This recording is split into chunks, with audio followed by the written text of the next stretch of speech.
فقط یک دقیقه زمان بذار این استایل خوشگل رو برای خودت انجام بده. برای انجام دادن کرلی موها رو به 2 قسمت تقسیم میکنم و میام یک دور کامل مو رو داخل اتو قرار میدم و میچرخونم به سمت پایین.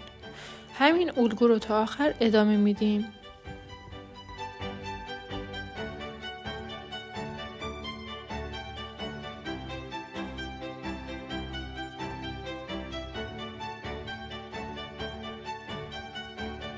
دخترها برای مربع جلوی سر هم میام اتومو از توی ریشه کاملا میذارم و یک دور کامل میچرخونم. به خاطر چی؟ به خاطر اینکه یک پف ریشه خیلی خوب داشته باشیم.